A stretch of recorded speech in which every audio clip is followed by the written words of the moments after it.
ya damos inicio.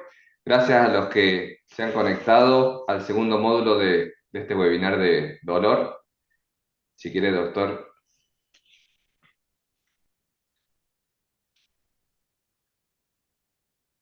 Avísame si se ve. Perfecto. Cuando Ahora, empezaban a las 7 de la noche era de que un segundito. Bueno, vamos a comenzar con la charla del doctor Globo. Él nos va a hablar de nuevos horizontes para radiocirugía dirigida a la neurohipófisis o a un triple target, indicaciones clínicas. El doctor Eduardo Lobo egresó de médico en la Escuela Médico Militar, se formó como neurocirujano en la Universidad Católica de Chile y posteriormente realizó estudios de perfeccionamiento en tumores cerebrales y radiocirugía en Estados Unidos. Reconocido por su amplia experiencia en el manejo y tratamiento de tumores cerebrales y otras enfermedades neurológicas complejas. Precursor de la primera unidad de radiocirugía cerebral de alta precisión del Centro Internacional del Cáncer. Muchas gracias, Oscar. Gracias por la invitación. Les agradezco un montón. Solo una aclaración. Vamos a hablar sobre viejos horizontes. Los tratamientos que van a ver son de las armas neuroquirúrgicas aproximadamente de los 40 y 50. Pero ¿qué es lo que está pasando ahora? Yo creo que fundamentalmente la visualización de los targets, todo lo que ha avanzado tecnológicamente y nuestra misma comprensión del dolor está haciendo, como dicen los norteamericanos, está haciendo un regreso, ¿no? Está haciendo un comeback o debería de hacer un regreso porque si nos ponemos a pensar, no han habido grandes avances en neuralgia del trigémino, por ejemplo. Es decir, existe la cirugía, pero esa cirugía es más antigua digamos, es una cirugía de más de 40 años. La radiocirugía también. Las medicinas no es que haya nada nuevo en el horizonte. Y lo mismo tiene que ver con la morfina. Por supuesto, eso no va en desmérito de los avances que han habido en la parte de alcología, pero sí hace la necesidad o el llamado a la atención de que necesitamos mejorar nuestras técnicas, necesitamos mejorar nuestro entendimiento de lo que se hacía antes y de lo que hacemos ahora. Entonces, esto es un caso típico de un paciente oncológico tratado recientemente en nuestra unidad. Escuchen la historia porque la historia es la que verdaderamente es un grito a la necesidad para la comunidad médica para que pongamos más atención en el sufrimiento de los pacientes. Ahora, el tratamiento es uno de los tratamientos más antiguos de manejo del dolor y tiene que ver con irradiación de la hipófisis. Entonces, parece novedoso, pero realmente no lo es. Ya cuando empezaban las 7 de la noche era de que me ponían un medicamento y hasta quería salir corriendo por todo eso de que casi me volvía loca. Yo me Cuando la trajeron al inicio. Sí, yo me quería ir, yo quería salir de ahí chulona, desnuda, y quería que me pusieran una inyección o que me mataran. Yo lo que quería es que morir. Del dolor que yo sentía, quería morir, quería que salir corriendo y que viniera algún carro y me montara, eso deseaba yo, porque yo no aguantaba aquel dolor. Entonces sus palabras expresan el sentimiento de los pacientes oncológicos con dolor que resulta ser intratable. Como ya me presentaron, yo estoy en El Salvador. Estoy a cargo de la unidad de bisturí de rayos gamma y soy el director médico del Centro Internacional de Cáncer. Vamos a pasar rápidamente a generalidades sobre el dolor para no ocupar mucho tiempo en esto, pero lo más importante que hay que entender es que el dolor desde nuestro nacimiento, eso es súper importante porque el dolor desde nuestro nacimiento nos da significados al mundo y cómo nosotros lo entendemos y nos desarrollamos en el mundo. Entonces, fundamentalmente, ¿qué quiere decir eso? Que el dolor moldea nuestro cerebro, hace cambios en nuestro cerebro únicos que generan diferentes respuestas neuronales. No es mi misma respuesta neuronal ante el dolor que la de Oscar. o la de cualquiera en el auditorio, porque nuestra experiencia ante el dolor ha sido infinitamente diferente.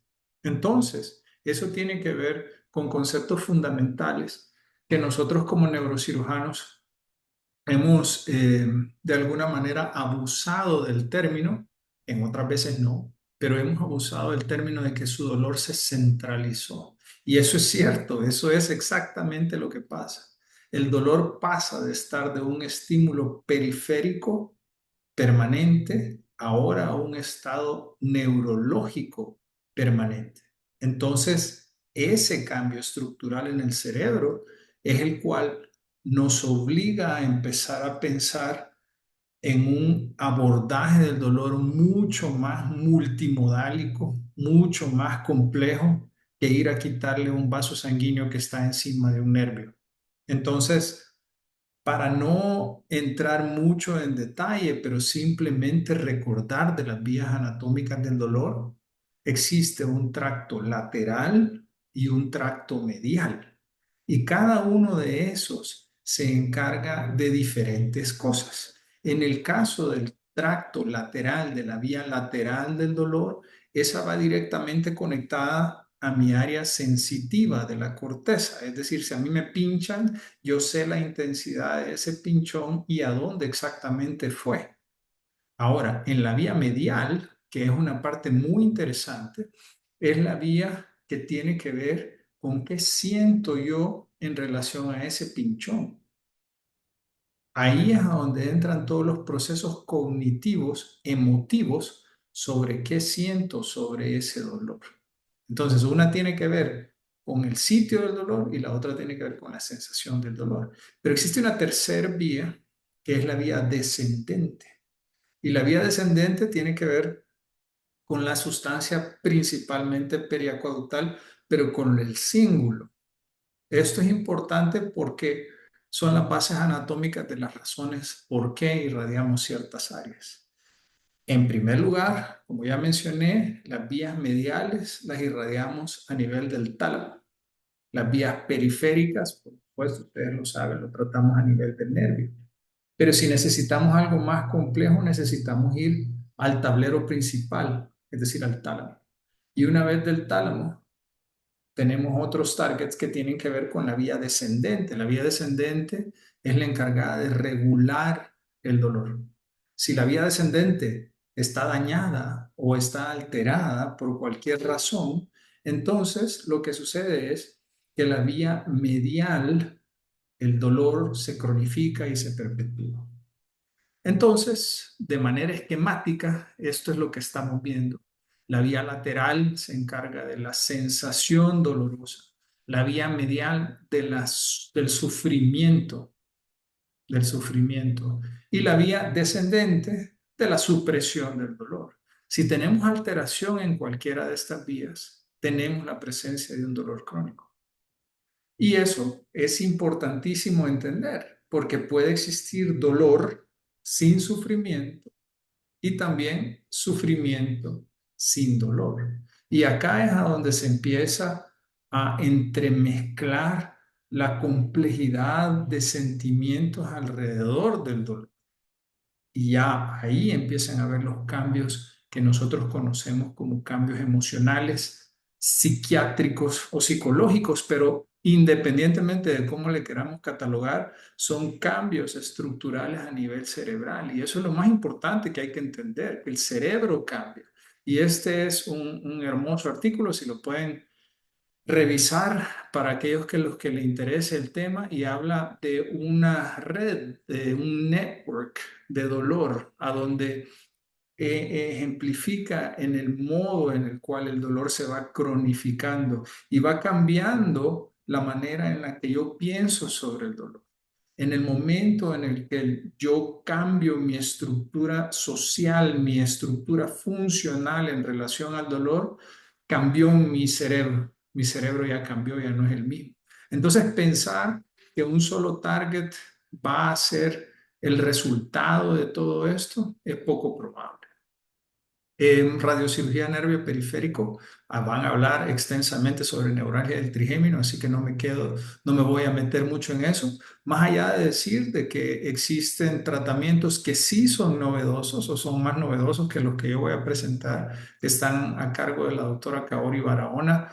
Si no me equivoco, ahora lleva 10, 11 casos. La doctora Kaori Barahona es salvadoreña, pero tuvo una excelente formación en el Instituto Sunino y ella comenzó con el protocolo de irradiación del plexo para el dolor por cáncer de páncreas. También el doctor Alejandro Blanco y su equipo en Costa Rica, utilizando CyberKnife, han empezado a irradiar nervios periféricos para dolor, por ejemplo, en un C2 o dolor de otro tipo, como miembro fantasma, en dolor del ganglio de la raíz a nivel periférico. Pero la irradiación de los nervios no es nada nuevo, esto es algo muy viejo. Y lo que sabemos que hace es, desde el punto de vista conceptual, si se lo imaginan como una red eléctrica donde está pasando energía, es que esa energía la podemos ver o la podemos inferir a través de la difusión del agua. Y por eso los estudios de tractografía y de anisotropía. Pero cuando esa difusión del agua se enlentece o se detiene, es cuando el impulso eléctrico que va pasando por el nervio se detiene. Este es un estudio sobre eso en neuralgia del trigémino y cómo el regreso de las fibras habla sobre el regreso del dolor. Como les repito, no voy a hablar ampliamente sobre neuralgia del trigémino, pero sí lo pongo como un telón para lo que vamos a empezar a ver ahorita del manejo del dolor complejo crónico facial. Esto es otra cosa, esto no es neuralgia del trigémino, este es un dolor facial crónico. Entonces, lo que les quiero llamar la atención sobre la serie que publicamos ya hace algunos años no es sobre los resultados de neuralgia del trigémino. Lo que les quiero mencionar es que ya en aquellos entonces nosotros empezábamos a ver pacientes que respondían súper rápido, es decir, algunos pacientes que el siguiente día hablaban y decían, doctor, se me fue el dolor, qué maravilla. Pero si la radiocirugía no funciona así de rápido, ¿por qué estaban teniendo esta respuesta tan rápida? Entonces, más adelante entendimos que eso realmente se llamaba neuromodulación. Pero en aquellos pacientes que nosotros fallábamos con el tratamiento de neuralgia del trigémino, esos eran los verdaderamente complejos, porque habíamos irradiado el nervio, les habíamos dado una dosis que regularmente en aquellos entonces era 90 Gray, entonces era una dosis alta, era la dosis más alta que se puede dar. Y aún a pesar de eso, el paciente seguía con dolor. Entonces empezamos a buscar otros targets y eso nos llevó a empezar a irradiar una zona en las porciones mediales del tálamo, conocidas como las áreas centromediales del tálamo o las áreas mediales del tálamo. Y esto es un caso clásico, esto es un caso que a pesar de ser ya muy avanzada en la serie que nosotros estábamos haciendo, pero es un caso que ejemplifica los retos, porque este es un tumor a donde el síntoma de la paciente principal es dolor y tiene una pequeña alteración del movimiento de la cara, pero el nervio no es visible. Entonces no puedo irradiar el ganglio de Gasser, no puedo irradiar el nervio, no puedo entrar con un balón a tratar de inflar eso, no puedo entrar con radiofrecuencia, ya los periféricos ya fallaron. Entonces, eso obviamente representa un reto. Esto es el caso de esa persona. Cuando yo llegué a El Salvador, yo presentaba un nivel de dolor alrededor de 7, 8, 8 y medio. Mis síntomas en ese momento era la sensación de que me estaban como arrancando el ojo, sacando los dientes con una pinza. Cuando yo llegué al Centro Internacional del Cáncer, el tratamiento que me dieron fue radiocirugía con rayos gamma. Yo los primeros cambios los empecé a sentir prácticamente ya el primer, segundo día ya tenía cambios importantes. En cuanto al nivel del dolor con respecto... Entonces, tal vez para acelerar el resultado de ella, esa paciente ya cumplió un año, ella vive en Venezuela, ya ahorita ya pasó más de un año, ya lleva alrededor de un año, 4 meses, 5 meses. Lastimosamente no podemos obtener imágenes control, a pesar de los múltiples esfuerzos por la situación que se está llevando en Venezuela. Pero el tratamiento es una irradiación bilateral del tálamo y irradiación del tumor a donde está el nervio. Pero independientemente que fue, si fue la radiación que le cayó adentro del tumor o fue la radiación que cayó a nivel de los centros medianos, lo que sí es claro es que la paciente les dice que empieza a sentir alivio a las 24 48 horas. Y eso es el famoso efecto de radiomodulación. Cuando yo llegué, Esto es un caso este caso es muy importante porque refleja lo grave que es el dolor crónico. Este es un paciente que tratamos, un paciente ciego de 21 años de edad con una neuralgia del trigémino terrible, hospitalizado en el hospital de niños. Esto lo habíamos tratado un año antes con irradiación del nervio y del tálamo con respuesta inicial buena. Ustedes pueden ver el efecto de la talamotomía. Esto sí es una talamotomía. Hay un pequeño hoyo a nivel del tálamo en este paciente. Ahí está. Ya les voy a explicar la importancia de ese disparo. Pero lo que ustedes pueden ver es que en la cobertura de 20 Gray o más, ahí está la sustancia periacueductal gris. Entonces estamos afectando la vía medial, la vía lateral y la vía descendente. Pero este paciente recurrió en su dolor. Lo trajimos. Ahora volvimos a irradiar el nervio, el cíngulo. Lastimosamente el paciente se suicidó, se tomó la vida, no logró aguantar el dolor y falleció a los 2 meses posteriores al tratamiento radioquirúrgico. Este es el área parafascicular y centromedial. Esto es lo que estamos comenzando a entender. Tenemos una área necrótica, como ustedes pudieron ver en esa resonancia. Si no, aquí la pueden ver, es la área de captación de contraste. Pero alrededor del área necrótica tenemos una área subnecrótica. Y la área tal vez más interesante es la de neuromodulación. La neuromodulación no es nada más que una alteración del circuito neuronal a través del uso de una alta dosis de radiación. Este es un estudio que está por publicarse. Es la serie más grande publicada hasta hoy de Dual Target en dolor facial crónico. Dolor facial crónico. Y lo que ustedes pueden ver con su correlación anatómica y de conectómica es que efectivamente el target, el cual nosotros estamos irradiando, influye en los diferentes vías del dolor. Y esto es lo que ustedes pueden ver que tiene que ver con la corteza somatosensorial primaria, con las áreas que tienen que ver eh, por encima del cíngulo, que son las áreas regulatorias del dolor. Entonces, las áreas anatómicas hipotéticas, anatómicas reales que conocemos a través de la neurofisiología, es lo que se está demostrando ahora con radiocirugía. Y yo creo que son los pocos avances, pocos pero significativos avances que han habido en el área de radiocirugía en dolor. Esto fue una de las primeras series que nosotros presentamos ya hace algunos años, eran 10 pacientes. Ahora ya excedemos la serie de Urgosic y la de Steiner. Tenemos una de las series más grandes de talamotomías en el mundo, ya lo voy a enseñar. Pero el hecho de que uno tenga la serie más grande no quiere decir nada más que ha cometido varios errores y varios aciertos, y esperemos que la mayoría sean aciertos.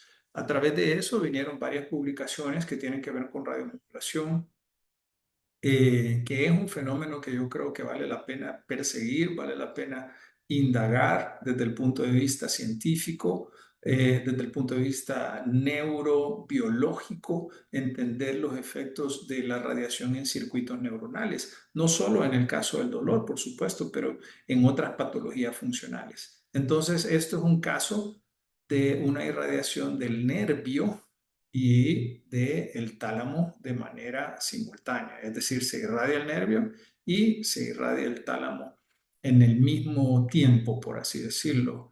Lo que logramos ver es que en los pacientes que estaban en crisis de dolor, Es decir, estos pacientes no eran una neuralgia clásica, este es un dolor tipo 2 de neuralgia, lo cual quiere decir que es concomitante persistente, no se les quita la crisis, o sea, tienen crisis todo el día. En esos pacientes ustedes pueden ver que el efecto irradiando los dos targets fue bastante bueno en esa primera serie de 7 pacientes. Después logramos ver que había una aparente correlación entre la dosis administrada de alta dosis, arriba de 120 Gray, versus dosis más bajas, abajo de 120 Gray. Entonces el efecto de radiomodulación se ve en dosis más altas. Y ya voy a tratar de explicar el por qué con un poco de la evidencia más reciente que estamos teniendo con gamma. Esta es la presente serie, 40 pacientes de noviembre del 2016 a enero del 2024. El tiempo mínimo de Entonces, seguimiento son 6 meses, 33 nervios y tálamo, la indicación más frecuente es dolor concomitante, 5 irradiados en el tálamo solo, la indicación más frecuente en ese caso fue de aferentación. Ojo, estas no son neuralgias del trigémino, ¿verdad? 85 habían sido sometidos a microdescompresiones vasculares, risotomías y 17.5 a radiocirugías del nervio previamente. El EVA PRE 10-7-10, dependiendo de la técnica que utilizábamos, el EVA POST 205, el tiempo de mejoría, esto es lo importante, 2.5 días, 1.5 días y el tálamo solo de 8 a 36 días. Entonces, veíamos efectos de radiomodulación en el caso de que irradiábamos el nervio y el tálamo en el 63%. Cuando irradiamos el tálamo bilateral, aparentemente, por lo menos en esos pocos pacientes, se vio en el 100%. Y cuando irradiábamos el tálamo, solo lo veíamos en el 60%. Estas son las diferentes respuestas de dosis alta a nivel del tálamo y dosis baja a nivel del tálamo.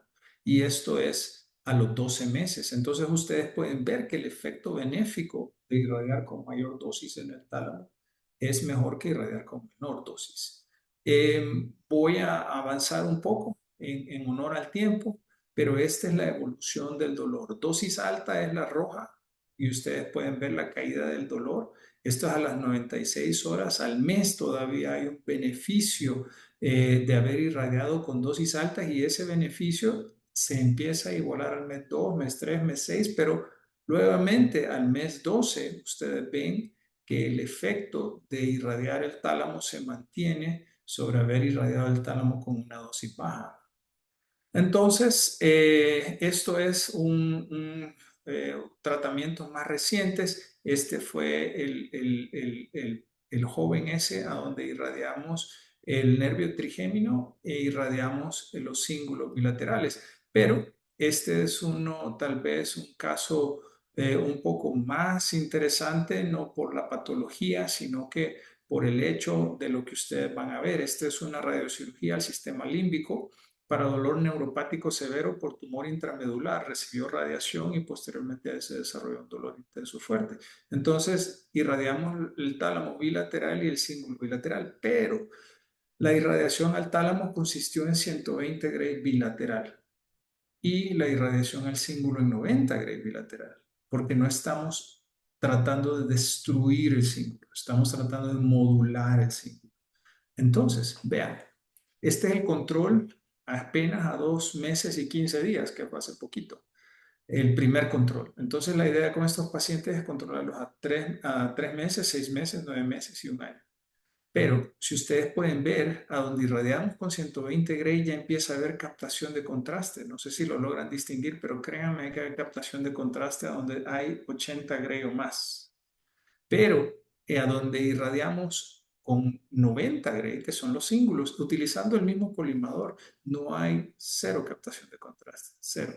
Entonces, eso no quiere decir que no lo vamos a ver en el futuro, pero lo que sí quiere decir, por supuesto, que lo que ya sabíamos radiológicamente, entre más dosis, mayor respuesta, más rápido.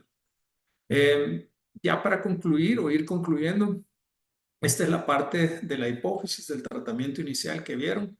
Eh, hay muchos estudios publicados, perdón, no hay muchos estudios publicados, esa es la realidad. Apenas son estos pocos estudios publicados, eso incluye nuestra serie, no hay mucho sobre esto. Y por ende necesitamos producir mejor cantidad de información Lo que sabemos de esto es que es una alternativa que tiene aproximadamente un 70% de efectividad para aliviar los síntomas de dolor neuropático somático, perdón, de dolor somático en pacientes oncológicos. Y ese es el target que nosotros seguimos utilizando, solo la hipófisis 140 Gray en dolor somático. Eso quiere decir fundamentalmente de hueso o de piel. Cuando tratamos el dolor oncológico mixto, ahí es otra cosa, porque no pareciera ser que irradiar la hipófisis es suficiente. Por ende, empezamos a desarrollar un estudio de triple target, de irradiar las hipófisis y el tálamo bilateral con 90 Gray, dosis subablativas. Esta es la serie que se está publicando también sobre dolor oncológico mixto y lo que ustedes pueden ver es que ha habido mejoría en los pacientes, pero ahorita tenemos un estudio, un trial abierto de pacientes que traemos y son irradiados, 10, y pacientes que traemos que son sometidos al gamma knife, pero no son irradiados, para ver una comparación de tratamiento versus un verdadero placebo. Entonces, para ir concluyendo y no abusar de mi tiempo, sobre radiocirugía en dolor refractario, el dolor crónico genera cambios estructurales en el cerebro y eso no cabe duda. Y eso es verdaderamente el horizonte, no solo para la patología de dolor, sino que para todo lo que mucho conocemos o poco conocemos de las patologías psiquiátricas, epilépticas e inclusive tumorales, en cómo los tumores generan esos cambios en el cerebro. El tiempo adecuado cuando escoger un tratamiento radioquirúrgico, en este momento, si yo tuviera que escoger uno en un paciente refractario, yo escogiera radiocirugía.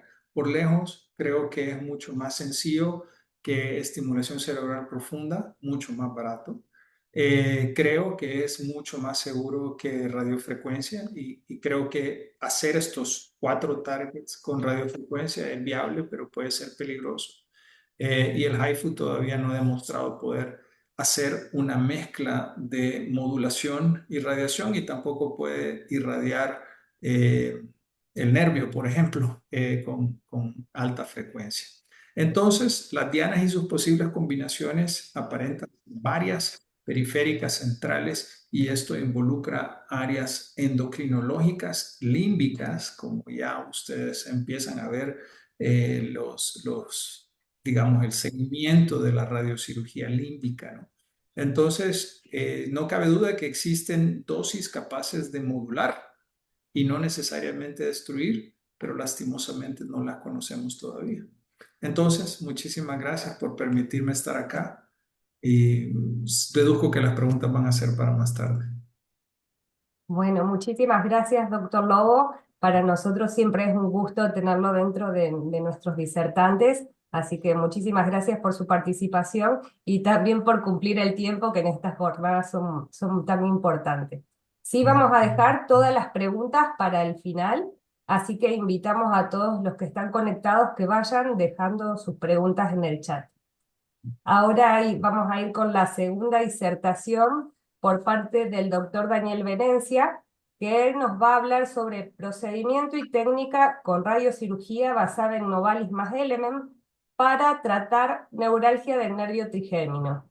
El doctor Daniel Venencia es el jefe del Departamento de Física Médica de Institutos Unidos. Buenas tardes y muchas gracias. Bueno, muchas gracias por la presentación. Siempre es un placer escuchar a Eduardo con sus charlas.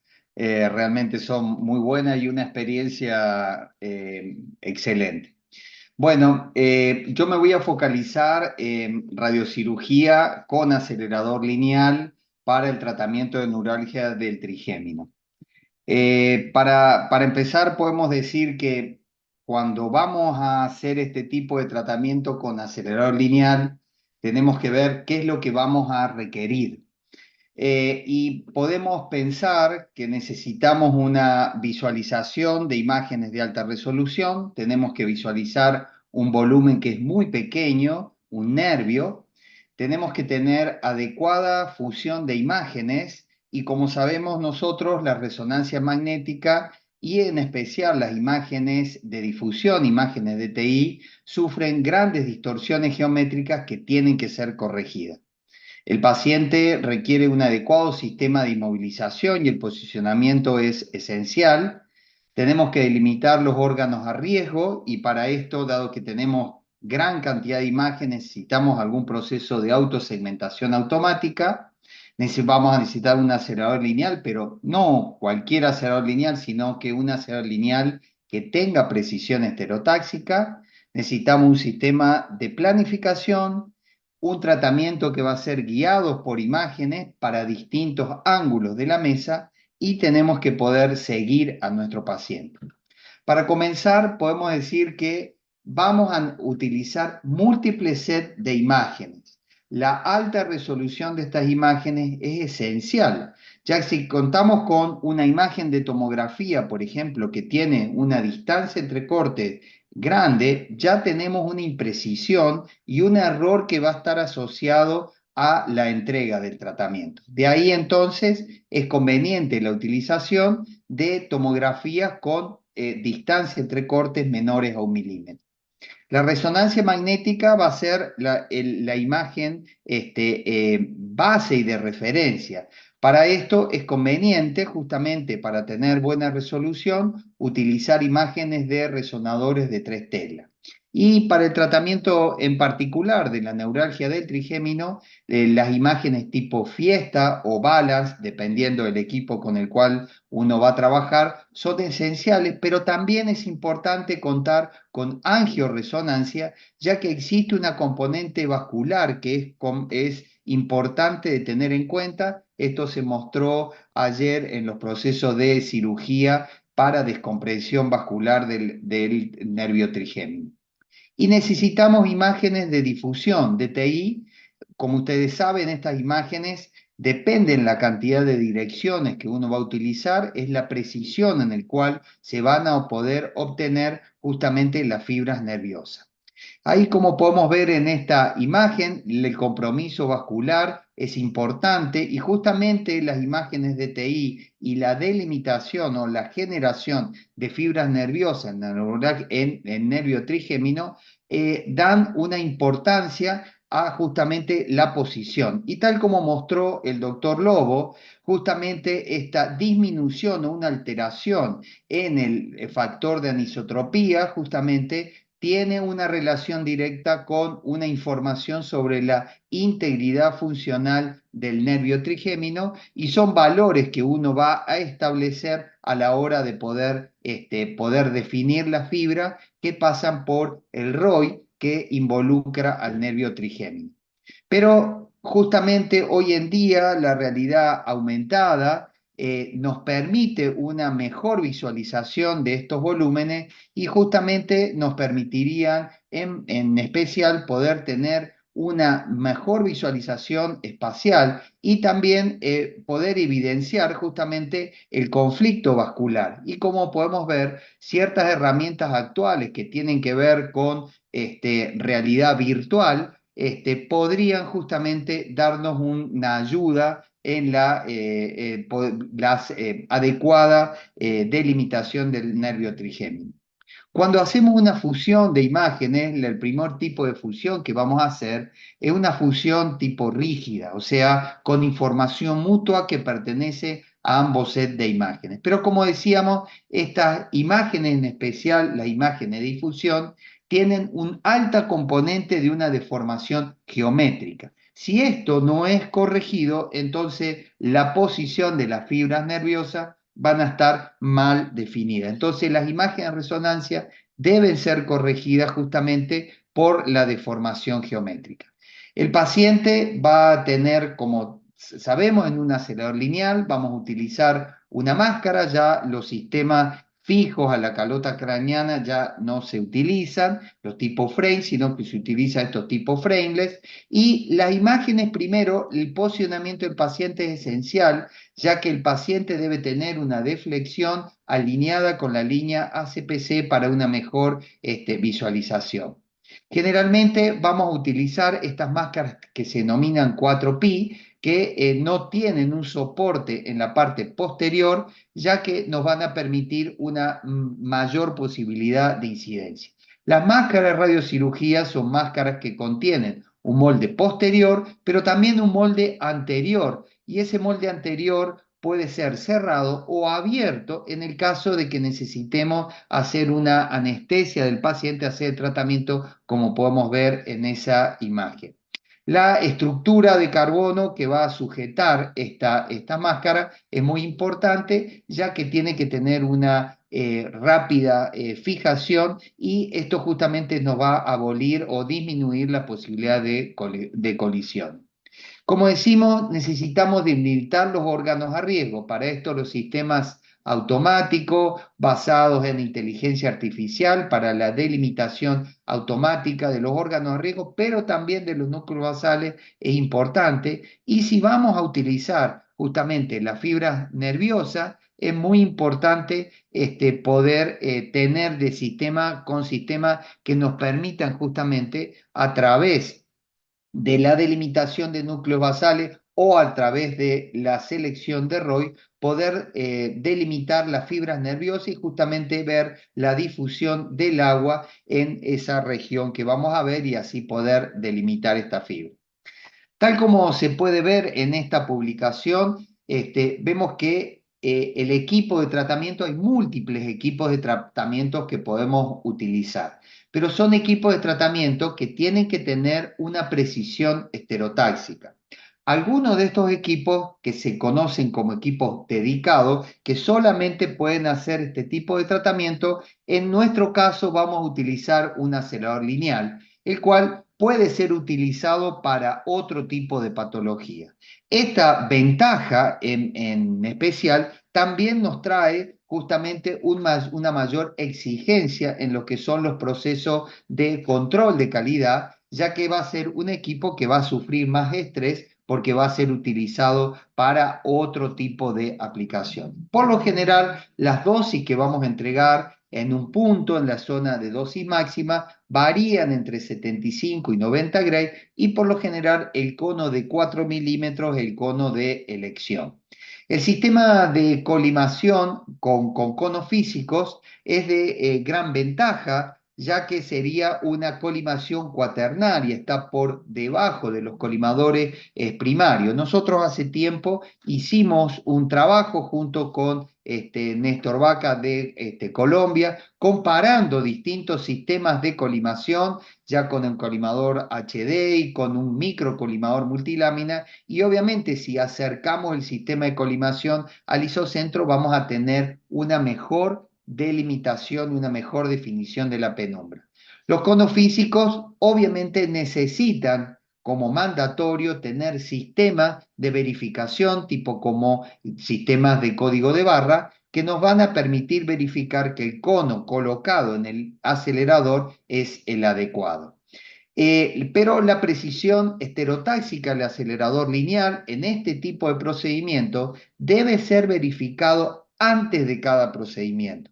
Antes de hacer un tratamiento que requiere de esta precisión de una única fracción, vamos a tener que hacer un control de la precisión mecánica total, que incluya el gantry, el colimador y la mesa, que van a ser todos los movimientos que vamos a utilizar durante el tratamiento.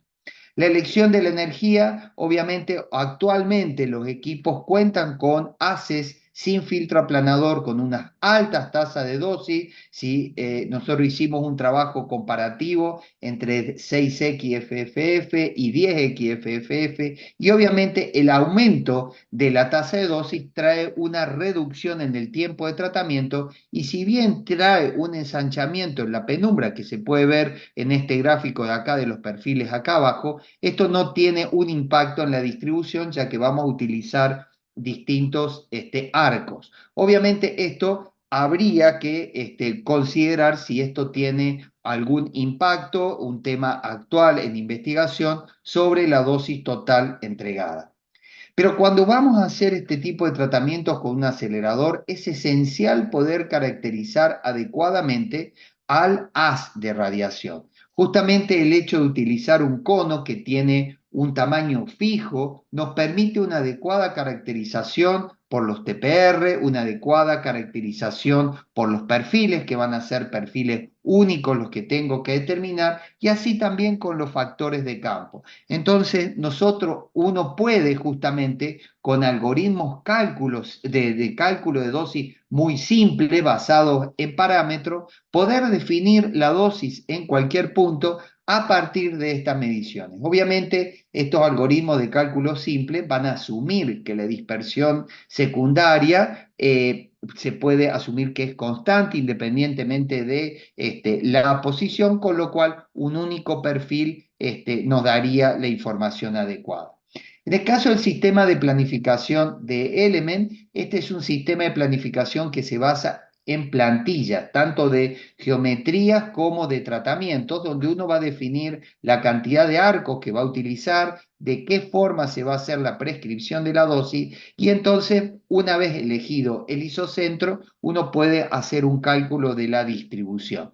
Ahí podemos ver que en el caso de un tratamiento con un acelerador lineal, en el que ahora vamos a usar 12 arcos de tratamiento en esta configuración, el tiempo total de tratamiento con un AS de 10xFFF aproximadamente 45 minutos. Justamente volviendo atrás en lo que decíamos, generalmente estas dosis están establecidas basadas en la experiencia realizada con Gamma Knife, que en los tiempos son levemente superiores, y justamente esta disminución tendría que estudiarse o definirse si esto tendría un impacto en la necesidad de disminuir la dosis de tratamiento. Actualmente nosotros no utilizamos ningún factor de corrección y entregamos 90 Gray en la dosis máxima, y este va a ser el tiempo.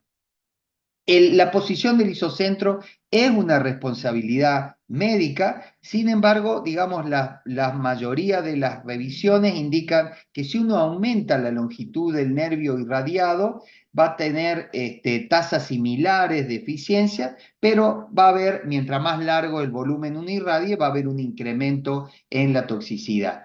Y el target anterior comparado al posterior posee, digamos, mayores tasas de alivio al dolor a largo plazo. Entonces vamos a definir el isocentro de forma tal de que nuestro limitante va a ser la dosis al tronco. Idealmente vamos a querer tener una dosis máxima menor a 25 Gray, podría ser 15, y esto nos va a definir, y obviamente depende de cada paciente, justamente la distancia que vamos a dejar desde el tronco a la posición del isocentro. Existen en la literatura otros tipos de trabajo. En lugar de utilizar conos, utilizar el colimador multihoja de alta resolución. Esto trae, sin embargo, la incógnita si la reproducibilidad de la posición de las láminas es adecuada justamente para el tratamiento. Y como podemos ver en esta publicación del 2017 de Steven, en el cual utilizan campos conformados para la irradiación. Recientemente, la utilización de lo que se llaman conos virtuales, que son combinaciones de arcos con distintos, digamos, campos definidos con el colimador multihoja de alta resolución. Podemos ver acá con un ángulo de colimador y este con otro, con distintos gaps. Se puede ver justamente que uno puede emular bastante bien a los definidos por los conos físicos, y sí, obviamente que van a generar una mayor dispersión de dosis fuera del volumen de tratamiento, pero pueden emularse bastante bien aún con el sistema de planificación. Ahora, cuando nosotros vamos a hacer este tratamiento, queda muy bien en el sistema de planificación, tenemos que asegurarnos que la dosis va a ser entregada de manera adecuada en la posición que corresponde. Como decíamos, vamos a utilizar distintas posiciones de mesa para hacer este tratamiento, y cada una de estas posiciones, la posición del paciente tiene que ser verificada y o corregida de ser necesario. Una vez que el plan está definido, lo que vamos a hacer es exportar el plan al sistema de guía por imágenes. En este caso vamos a utilizar el ExactTrack Dynamic, donde podemos definir precisión de posicionamiento de 0,5 milímetros y 0,5 grados con rayos X, pero vamos a tener además una cámara óptica térmica que nos va a permitir justamente verificar en vivo si existe algún movimiento del paciente. Vamos a definir la radiografía digital reconstruida. Entonces, el preposicionamiento va a ser un preposicionamiento automático, ya que el sistema sabe cuál es la posición esperada del paciente justamente en el isocentro, basado en la superficie del paciente, o sea, basado en el contorno externo que fue definido en tomografía, y esta información se va a transferir al sistema de guía por imágenes. Esto va a ser una transformación en el cual uno va a determinar cuáles son las traslaciones y rotaciones. Acá esto es muy importante, que no solamente vamos a hacer una traslación de la mesa, sino la rotación, y para poder lograr este grado de exactitud es muy importante contar con sistemas robóticos de posicionamiento 6D. Una vez que tenemos este preposicionamiento, vamos a sacar imágenes de rayos X estereoscópica y ahí definir la posición final. Como ustedes pueden ver en este ejemplo, ahí pueden ver que tenemos 1 milímetro en la posición longitudinal. Eso sería la variación entre la posición definida por la superficie y a la posición definida por los rayos X. Por más que la superficie nos da una muy buena aproximación a la posición que va a ser de tratamiento, es necesario tener una información de la anatomía del paciente. Obviamente esta información puede ser también obtenida con un ConvinCT, pero el ConvinCT nos va a dar la información justamente de la mesa que está en la posición 0. Pero cada vez que hagamos una variación del ángulo de mesa, necesitamos hacer una verificación y o corrección justamente de la posición del paciente, debido a que la rotación de la mesa tiene una variación en su posición de menor a 1 milímetro, pero también el paciente puede sufrir este movimiento. Una vez que tenemos la posición definida para el paciente, se va a iniciar el tratamiento. Ahí pueden ver el tratamiento, y en el caso del sistema de Exact Dynamics se van a hacer verificaciones automáticas intratratamiento con imágenes de rayos X que nos van a permitir verificar intratratamiento dentro de cada cono, dentro de cada arco, si la posición del paciente es la correcta, y detener el tratamiento en el caso de que haya habido alguna posición. Ahí podemos ver toda esta información se va a registrar en el sistema de registro y verificación, en este caso de área, y como pueden ver ahí el tiempo de tratamiento es aproximadamente unos 45 minutos. Para concluir, podemos decir que la radiocirugía funcional en neuralgia del trigémino con acelerador lineal requiere de los más altos estándares de calidad en los múltiples pasos del flujo de trabajo. La idea en esta presentación fue mostrar todos los pasos que están involucrados justamente dentro de lo que es un tratamiento con un acelerador lineal, y el sistema de planificación nos debe brindar soluciones a cada una de estas etapas del proceso, como también el sistema de guía por imagen.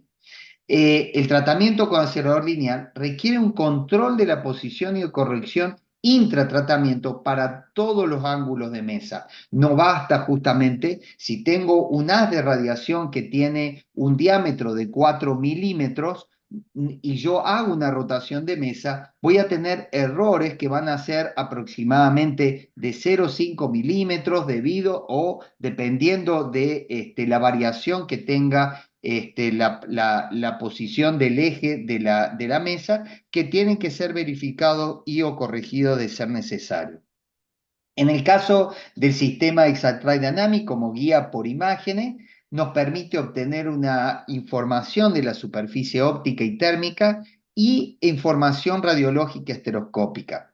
permite monitorear y corregir la posición del paciente para todo ángulo de mesa y obviamente existe una conectividad total con el reservador lineal y otros sistemas de IGRT como el ConVCT que van a ser sistemas complementarios y van a sumar en el caso en los ángulos, especialmente ángulo de mesa igual a 0, que es donde se puede obtener. Y obviamente todas estas herramientas nos van a mejorar la eficiencia y la seguridad en el tratamiento del paciente con neuralgia del trigémino. Muchas gracias. Perfecto, Daniel. Excelente la presentación y gracias por respetar el tiempo. Vamos a continuar. Les recuerdo, las preguntas las vamos a dejar para el final, las pueden ir escribiendo en el chat. Y vamos a continuar ahora con procedimientos y técnicas con radiocirugía basada en Gamma Knife para tratamiento de neuralgia del nervio trigémino. Ahora nos va a hablar Cristian Sarabia, tiene un doctorado en física médica en radioterapia, hizo su residencia en el Instituto Nacional del Cáncer y actualmente trabaja en el Hospital del Corazón de Sao Paulo. Muy bien, Cristian. Ahí estamos viendo su pantalla. No lo escuchamos. No sé si tiene en silencio su... Buenas tardes. Ahora sí. ¿Oírme ahora? Vemos Sí, su perfecto. presentación y escuchamos. Perfecto. Ahora mi presentación es posible para ustedes. La vemos perfecto en pantalla completado. Puede iniciar, Ok, Cristian. gracias. Bueno, buenas tardes a todos. Me gustaría agradecer por la invitación para participar con ustedes de ese evento, específicamente para hablar algunas informaciones importantes acerca de radiocirugía para neuralgia de trigémino. Bueno, mi presentación es específicamente hablar un poco sobre procedimiento y técnica con SRS basada en Gamma Knife para tratar neuralgia de trigémino, pero yo creo que es importante hacer una primera observación acerca del título de mi presentación, porque hoy nosotros tenemos distintos equipos de Gamma Knives en operación, entonces mi presentación es específicamente para Gamma Knife Perfection. Bueno, me declaro que no tengo conflicto de intereses con esta presentación y para empezar mi presentación me gustaría hacer algunas consideraciones. La primera es que lo equipo que si tienes en esta presentación es un equipo Gamma Knife Perfection específico, es considerado una plataforma dedicada para tratamientos intracraneales, por ejemplo, radiocirugía de neuralgia de trigémino. Una otra consideración importante que yo considero es que para este procedimiento con este equipo específico es muy importante nosotros entendermos que es necesario un sistema de inmovilización específico. ¿Por qué? Porque en este equipo no se tienes un equipo de adquisición de imágenes para verificación de posición del paciente durante el tratamiento. Entonces, la inmovilización es muy, muy importante cuando hacemos una radiocirugía específicamente en un equipo Gamma Knife Perfection. Una outra consideração importante é que, para esta apresentação, eu estou a considerar que o protocolo de aquisição de imagens necessárias para a planificação deste tratamento, eu considero que está com todos os parâmetros de aquisições corretos.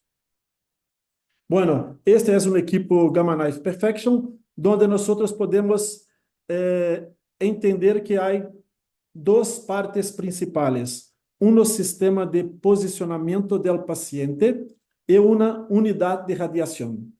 En esta unidade de radiação, nós podemos observar que há as fontes de radiação e também os sistemas de columinação.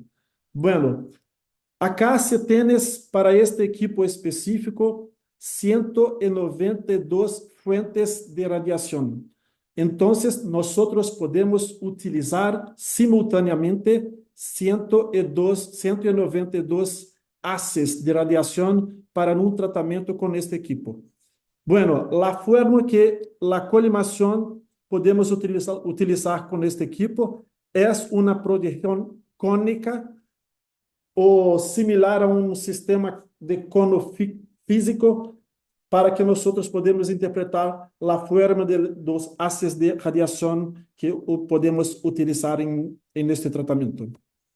Bueno, un primer punto importante cuando hablamos de neuralgia de trigêmero, específicamente cuando si tienes una tensión para tratamiento de radiocirugía, es necesario que la visualización de la parte específica del nosotros debemos ter uma visualização perfeita, pero em alguns pacientes não se tem essa visualização muito clara. Então, é necessário que hacemos alguns procedimentos específicos que eu vou apresentar a vocês em próximas dispositivas. Bueno,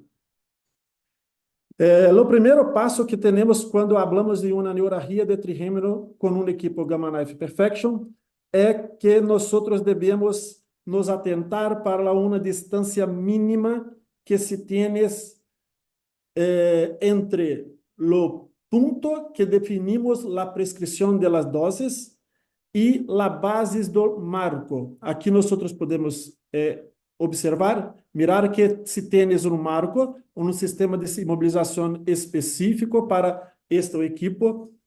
Então, a distância mínima que se tienes entre o blanco e a base do sistema de mobilização, isto é muito importante. Então, esta é uma parte específica do procedimento que devemos entender que se é importante a participação do físico e médico juntos neste procedimento.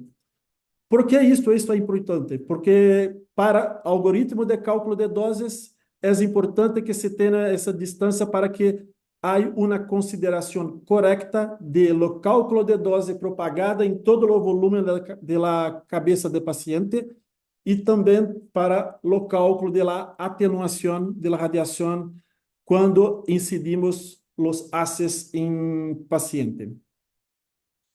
Bueno, como disse anteriormente, é necessário que o protocolo de aquisição de imagem deva estar correto, com todas as informações necessárias, importantes, por exemplo, identificar qual tipo de scanner podemos fazer, deve-se ter uma imagem com aquisição quadrada, espessor del slice deve ser menor que 1 milímetro, entre outros parâmetros importantes para o protocolo de aquisição de imagens.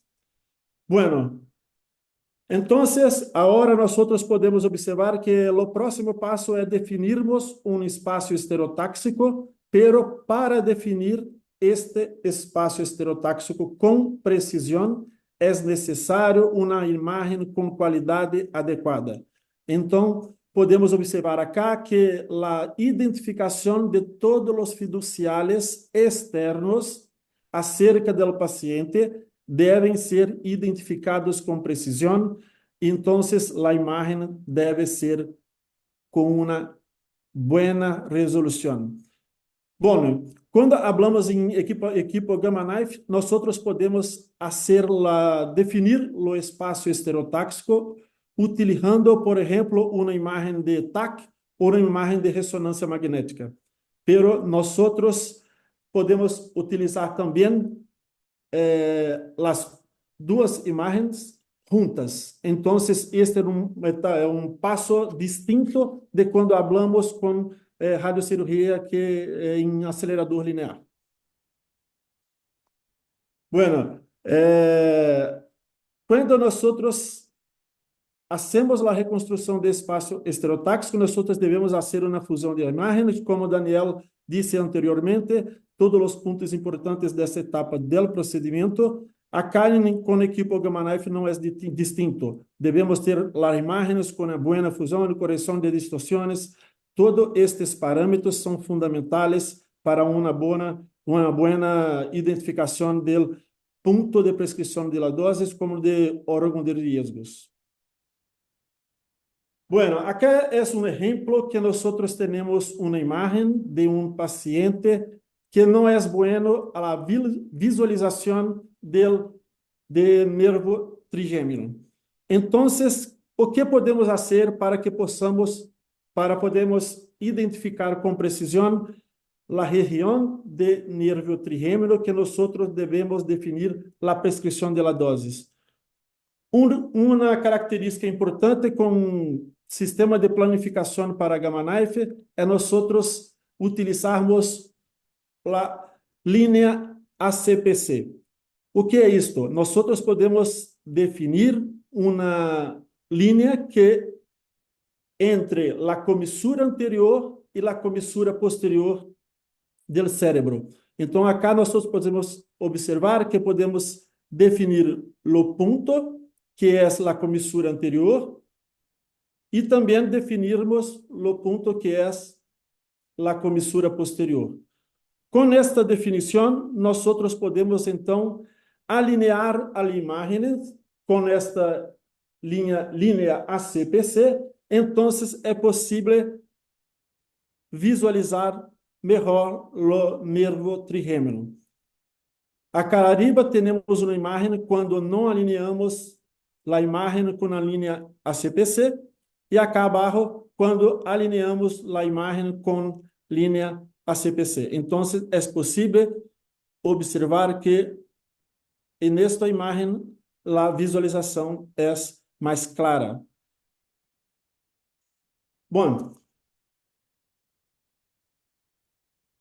como próximo passo, nós devemos definir uma matriz de cálculo de doses, onde temos a resolução de cálculo de doses para uma radiocirurgia em um equipo Gamma Knife Perfection. Com o sistema de planificação específico para Gamma Knife, que chamamos de Lexel Gamma Plan, e neste sistema de planificação, nós podemos definir uma matriz global que envolve toda a cabeça do paciente e na região específica onde nós devemos prescrever a dose em nervo trigêmino, nós podemos definir uma outra matriz de cálculo com uma resolução de 0,5 milímetros. Então, a quantidade de pontos de cálculo de doses nós podemos alterar quando nós utilizamos o sistema de planificação para Gamma Knife.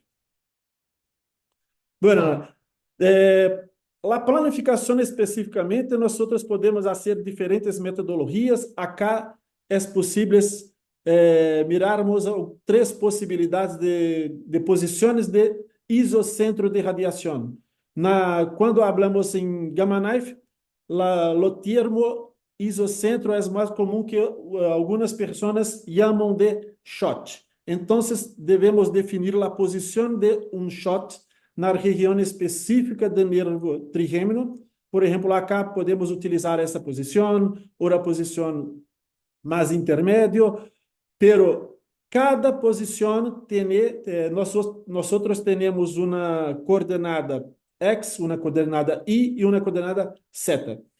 Pero quando devemos definir qual posição é a prescrição de doses, nossa atenção deve estar para a região de tronco encefálico. Esta é a região que devemos observar para definir a melhor posição de shot para irradiação de neuralgia de trigêmino com Gamma Knife. Pero aqui temos um ponto de atenção que não há consenso. Em Brasil, por exemplo, não há consenso para qual posição é melhor, nem tampouco em mundial, pero eu creio que algumas vezes devemos considerar quais são as observações clínicas do paciente, alguns pontos importantes para nos dar segurança de qual posição estamos visualizando melhor a posição do nervo trigêmino. Então, assim, podemos definir com precisão qual ponto do nervo nós devemos prescrever a doses. Acá em nosso centro de radiocirurgia, podemos hacer tratamientos con 80, 90 GRES prescritos en un punto, pero también no hay un consenso entre los doctores, entre los times de radiocirugía acerca de Brasil. Bueno, acá podemos entonces perceber que hay una posición ya definida con las coordenadas X, Y y Z. Entonces, si tiene una geometría de irradiación, donde acá si tienes 8 sectores, en cada sector hay 24 fuentes, entonces nosotros, como hablamos anteriormente, hay en este equipo 192 fuentes de radiaciones. Entonces, nosotros, para un tratamiento de neuralgia de trigêmeo, utilizamos todos los haces de radiación, 192 haces convergindo para o ponto de nervio que nosotros queremos de prescribir 90 grays. Pero, quando hacemos isto, em algumas vezes, o tratamento, a depender da taxa de doses do equipo, deve ser necessário um tempo muito longo de tratamento. Por exemplo, hoje, acá com nosso equipo, um tratamento de neuralgia de trigêmeo é necessário aproximadamente 2 horas de tratamento, porque a taxa de dose é muito baixa. Bueno, entonces para concluir, eu creio que com este equipo é possível fazer um tratamento mesmo quando não se tem um sistema de aquisição de imagem para verificação de posição de paciente durante o tratamento. Pero como a imobilização é hecha com um sistema de marco, o movimento do paciente durante o tratamento é muito pequeno, o que nos dá uma segurança para um tratamento deste tipo de precisão, com essa precisão. Bueno, esta es mi presentación. Muchas gracias. Bueno, muchísimas gracias, Cristian, por estar presente en este módulo de las jornadas de manejo multidisciplinario del dolor. Les recordamos a todos, los disertantes y los que están también escuchando las conferencias, que las preguntas se van a realizar al final y los invitamos a ir dejando las preguntas en el chat. Bueno, por último, va a disertar el doctor Mauro Remondino. El doctor es especialista en medicina interna, geriátrica y medicina paliativa, dedicado a la asistencia domiciliaria al final de la vida desde hace 20 años. Él nos va a hablar sobre el manejo del dolor total en medicina paliativa, clasificación en grados y escala terapéutica. Buenas tardes, doctor. Muchísimas gracias. Buenas tardes. Bueno, ¿cómo les va? ¿Se escucha bien? Perfecto, sí, lo escuchamos. Le Bueno, invitamos muchas a que comparta su presentación. Bueno, muchas gracias por la invitación y bueno, más que presentación, que han hecho un buen resumen sobre todo lo que es la fisiología del dolor, es más compartir la experiencia, puede escuchar tanto cálculo, verificación, especificidad, target, verificación, es difícil hablar de este otro lado, ¿no? Pero vamos a hablar justamente de otras dimensiones. Difícil hablar después de tanta especificidad, tanto cálculo. Y justamente de eso se trata el dolor. Voy a ir subiendo un poquito la presentación.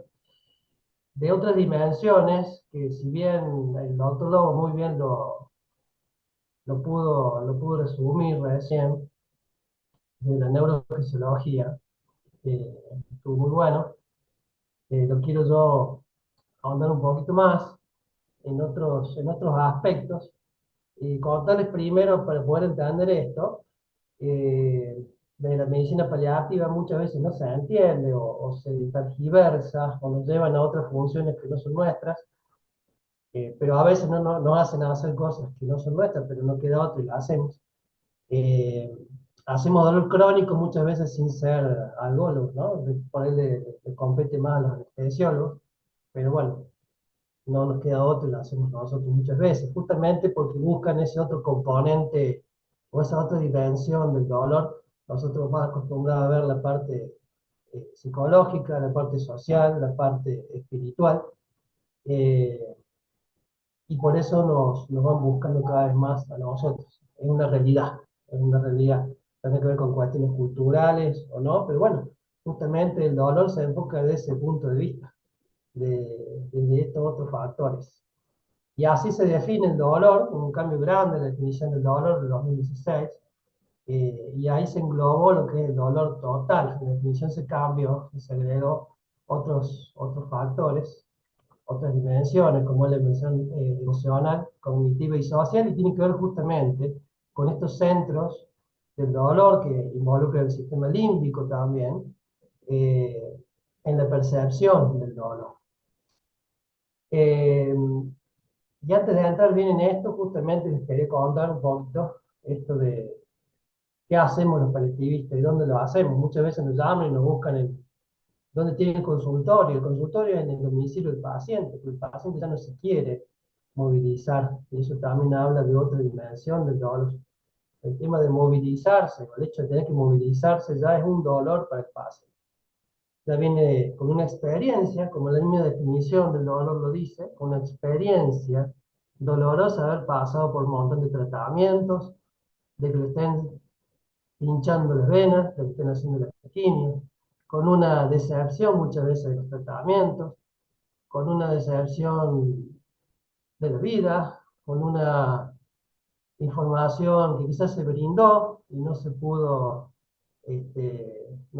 asimilar bien, una información que quizás no se brindó, con un sufrimiento muchas veces, no solamente desde el punto de vista físico, sino también emocional. Y ahí se conectan todos estos centros, el sistema límbico, todas estas experiencias previas que angustian, ¿sí?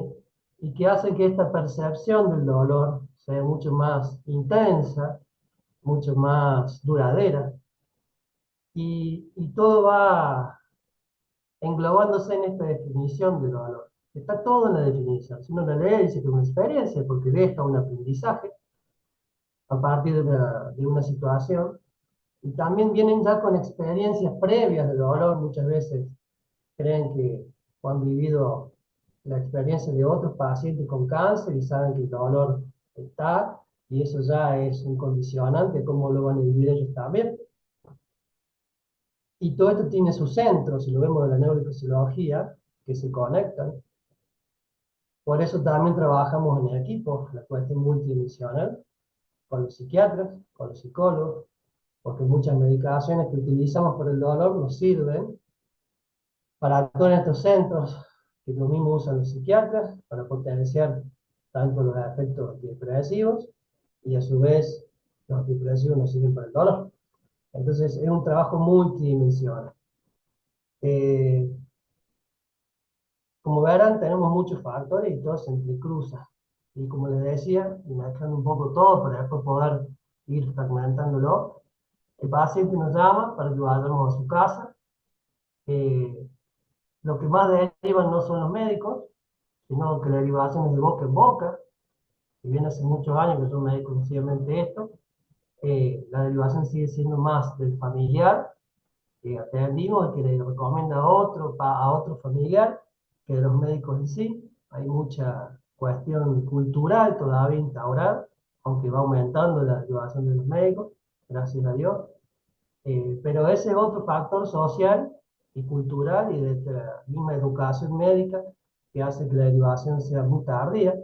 Los pacientes llegan ya en una EVA promedio de 7 o 8 a la consulta, un dolor bastante intenso, y eso también condiciona el dolor, no solamente lo que los pacientes sienten, sino cómo llegan, y llegan con opioides leves para dolores intensos. Entonces eso también es un factor social que condiciona el dolor.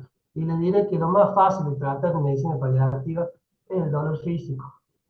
Lo más difícil es el dolor psicológico, el dolor social y el dolor espiritual.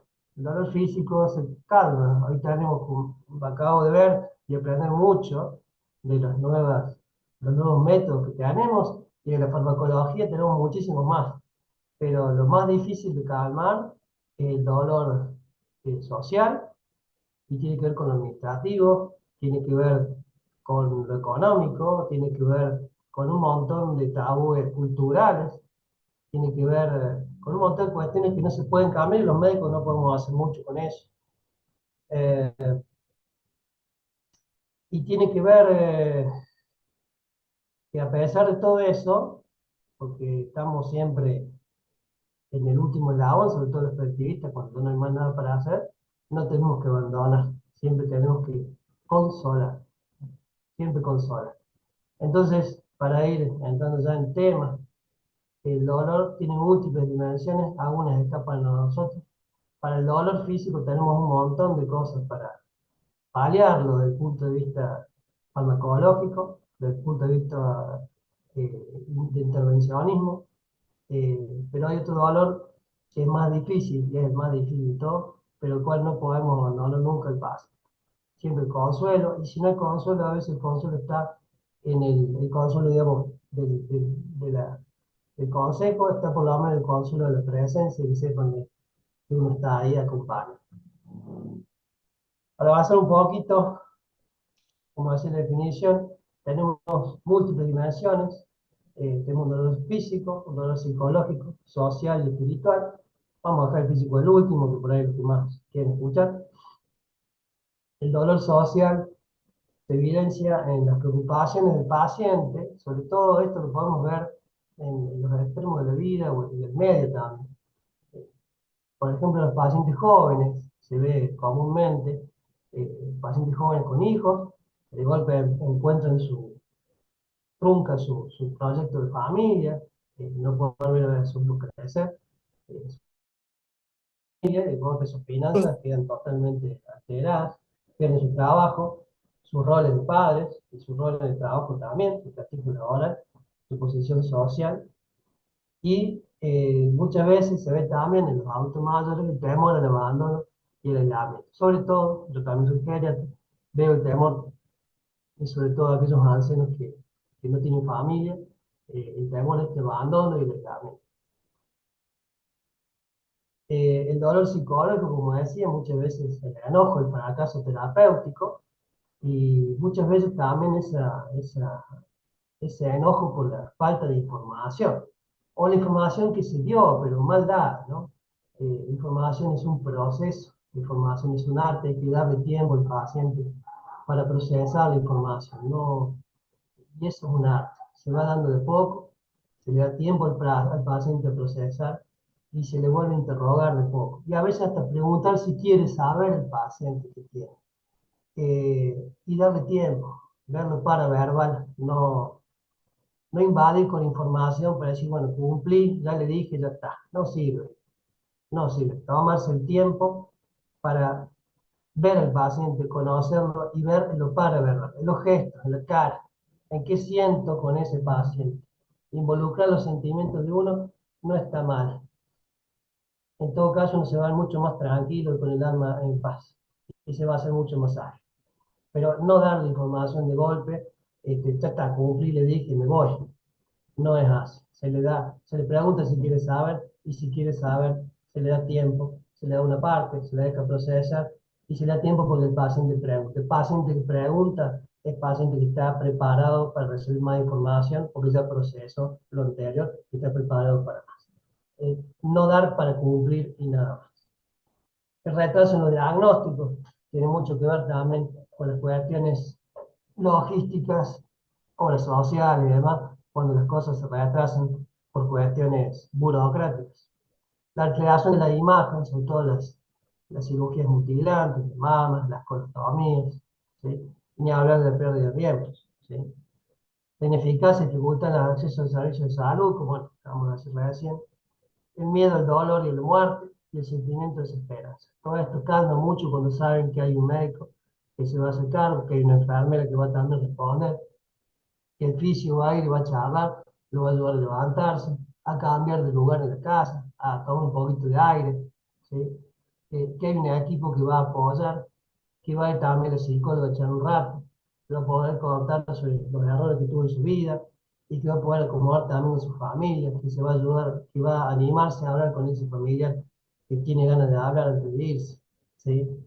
todas estas cosas se alivian mucho. Y el dolor espiritual, que no tiene que ver con lo religioso, tiene que ver con las creencias de ese paciente, con sus valores, con su experiencia, todo eso que le da sentido a su vida, ¿sí? Y no confundirlo sobre todo como algo netamente religioso, no tiene que ver, ¿sí?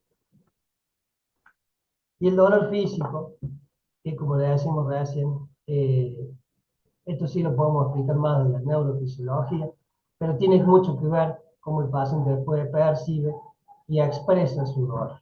Y sí tiene una base neurofisiológica muy importante, que lo explicó muy bien el doctor Lobo al principio, pero saber que el 60% de los pacientes de tratamiento activo tienen dolor, el 65% de las enfermedades avanzadas están con dolor, y el 90% en la fase final o el terminal de la enfermedad tienen dolor. Y el 33% de los pacientes que sobreviven a la enfermedad también tienen dolor, ¿sí? Esta otra explicación de lógicas, muy breve, acordarse que tenemos una vía descendente y una vía ascendente y una vía descendente. Lo único que vamos a hacer con la medicación es intentar de alguna forma modular o bloquear estas vías con los fármacos para mejorar, o bloquear, mejor dicho, la vía ascendente y potenciar la vía descendente a través de la neurotransmisión con los fármacos, bloqueando diferentes receptores para que el dolor sea lo mínimo posible. Pero saber que tenemos centros que están relacionados con los aspectos cognitivos, afectivos, emocionales y conductuales del dolor. Y eso hace que el dolor sea y tenga múltiples dimensiones, ¿sí? En la corteza cingulada anterior, en la prefrontal y en la amígdala hay un montón de procesos que tienen que ver, sobre todo, cómo el paciente percibe su dolor, tiene que ver con sobre todo con la percepción de los miedos, la ansiedad, la depresión, ¿sí? Y cómo va a reaccionar el paciente ante eso, ¿sí? Y sobre todo, hay un montón de enfermedades que son muy típicas, sobre todo lo que hablamos hoy en día de los síndromes orgánicos funcionales son un ejemplo más que claro de que el dolor no tiene solamente una implicancia en la sensación dolorosa, sino que se acompaña de un montón de síntomas más, como por ejemplo la astenia, la fibromialgia, la depresión, ¿sí? La ansiedad. Y son todas estas conexiones que los núcleos del dolor tienen con el sistema límbico y con otros sistemas también, ¿sí? Y sobre todo que cuando la neuroplasticidad y estos sistemas se hacen más allá de un tiempo, por eso el dolor lo clasificamos en agudo y crónico, hacen que después de cierta cantidad de tiempo, ponemos en una forma, y también a los 6 meses, es más difícil cortar este circuito y el dolor es más difícil de controlar después de 6 meses y hablamos de dolor crónico. Eh, bueno, un poquito lo que hablamos recién, y para avanzar un poquito también de lo que hemos hablado, y un poquito de lo que vamos a hablar el jueves que viene, esto que hablamos recién, porque es importante clasificar el dolor.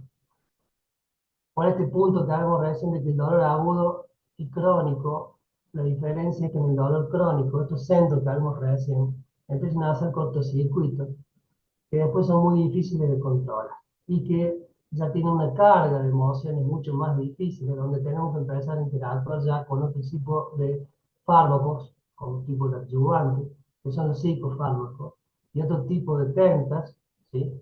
Sobre todo con los psiquiatras y los psicólogos, para empezar a trabajar de otro punto de vista, porque además la vida del paciente ya se altera, ya el dolor limita, y el dolor deprime. Entonces, esa es una de las principales importancias por lo cual tenemos que clasificar el dolor de esta forma. Y según el origen, nos va a decir dos cosas. Nosotros, en medicina paliativa, en el domicilio, no tenemos métodos complementarios, no nos interesa, porque el paciente no lo queremos pinchar, no lo queremos sacar de su casa, está en su casa. Difícilmente pedimos algún método complementario. Todo es semiología, todo es lo que el paciente nos cuenta y sobre el síntoma trabaja. Y eso nos sirve saber si el dolor es somático, si es neuropático, es mixto, y la semiología para ver qué fármaco vamos a utilizar para poder aliviar a ese paciente. Por eso es otra forma práctica de poder clasificar el dolor somático neuropático mixto para ver qué fármaco vamos a utilizar en cada caso. Y otra cosita, medir la intensidad del dolor para poder después ver cuál es el efecto de estos fármacos que estamos usando y poder adecuarlos, ¿no es cierto?, en cada caso, y ver la eficacia terapéutica que hemos tenido. Y después, nosotros lo vamos a ver, que ahora quiero estar, digamos, hasta un poquito más acá, que es la escala analgésica de la OMS. Ha habido varios cambios, han intentado hacer varios o diferentes escalas, pero bueno, vamos a tomar esta de base y de última vamos a ir complementándola. Eh, Primero decir que esta escalera analgésica no necesariamente tenemos que pensar en un escalón, en el primero, pasar el segundo o el tercero. Todo va a depender de la intensidad del dolor del paciente. Eh, Podemos empezar en la tercera, podemos empezar en la primera, podemos empezar en el medio. Todo va a depender de la intensidad del dolor del paciente y de otros síntomas que el paciente tenga. Y si el paciente ya viene previamente con opioides o no. En el primer escalón, en una forma teórica, están lo que son los antiinflamatorios, COX-1 y COX-2, la dipirona y paracetamol, y en esta escalera, en este escalón, perdón, tenemos que utilizar generalmente para el dolor leve, que va de una EVA 1 a 3, un dolor leve. ¿Cuál es el efecto, digamos, que tenemos con las limitaciones de lo que son los AINES, que son fármacos que tienen techo analgésico, o sea, más de cierta dosis, por más que le subamos 2 miligramos, no vamos a conseguir más efecto analgésico. Y tiene todos sus efectos gastrointestinales y a nivel hematológico. En un segundo escalón tenemos los opioides débiles, en Argentina el tramadol de codeína, es lo que tenemos. Estas medicaciones son menos potentes que la morfina, 10 veces menos potentes, y después tenemos los opioides fuertes, donde tenemos la morfina, la oxicodona, fentanilo, metadona. ¿Cuál es la diferencia entre los opioides y los ánimos? Estos no tienen techo analgésico, se sube lo que el paciente necesita. Generalmente, y en la práctica, lo que usamos es una titulación con morfina. Cuando el paciente viene con mucho dolor, es algo muy práctico de hacer, que es titular con morfina. Nosotros en medicina paliativa no utilizamos vía endovenosa, utilizamos todo por vía subcutánea para darle más comodidad al paciente. El paciente ya no quiere que le pinchen la vena. Es muy simple, es una velpasita o Butterfly número 21, se coloca en el abdomen por vía, en forma subcutánea y por ahí le damos colocando al paciente morfina. Se puede empezar con una dosis de 1 miligramo, 2 miligramos, se espera 10 minutos, se valora la EVA del paciente y a medida que va bajando vamos titulando al paciente. Se suman los miligramos y esa cantidad de miligramos se saca cada 4 horas. Y después lo podemos pasar por vía oral, esa misma dosis que utilizamos, la cantidad, multiplicándolo por 3 y dejándolo cada 4 horas, se incluye el morfina. Después tenemos escalas que podemos hacer de equivalencia. Eso es lo más práctico que usamos, ¿no es cierto?, para titular con opioides. Y es lo más simple. Eso después lo vamos a hablar la semana que viene, en todo caso, para el valor visceral. Hay un concepto que tener bien en cuenta en cuanto a los opioides y una diferencia muy grande entre el dolor somático y el dolor neuropático, hablando un poquito de lo que estaban hablando de dolor de neuralgia. Hay 3 opioides solamente que funcionan para dolor neuropático, que es en orden de potencia. El menos potente que el tramadol, después sería la oxicodona y en un tercer nivel la metadona. Son los 3 opioides que funcionan en dolor neuropático porque actúan a nivel de NMDA, receptores NMDA. En el tercer nivel, perdón, el segundo escalón es para un dolor moderado y el tercer escalón para un dolor severo. Tener en cuenta lo que son los adyuvantes, que están por debajo de todos los escalones, y que son aquellas medicaciones que sirven ya sea para potenciar el efecto analgésico, ¿sí?, como puede ser los antidepresivos o, o aquellas medicaciones que sirven para contrarrestar los efectos adversos, como puede ser el Reliberan para las náuseas, que ponen los opioides, o los laxantes, ¿sí? O sea, aquellos medicaciones que potencian el efecto analgésico o nos van a dar un efecto que nos ayuden a contrarrestar los efectos adversos de los opioides, ¿sí? En cuanto a dolor, eso, digamos, es lo que es básicamente la escala analgésica de la OMS, que es la forma más práctica de poder este, ir escalando. Pero voy a insistir, no considerar que se puede escalar, se tiene que ir escalando en orden. Se puede saltar directamente al tercer escalón y la forma más sencilla de titular al paciente y saber cuál es la dosis que le calma es titular con opioides.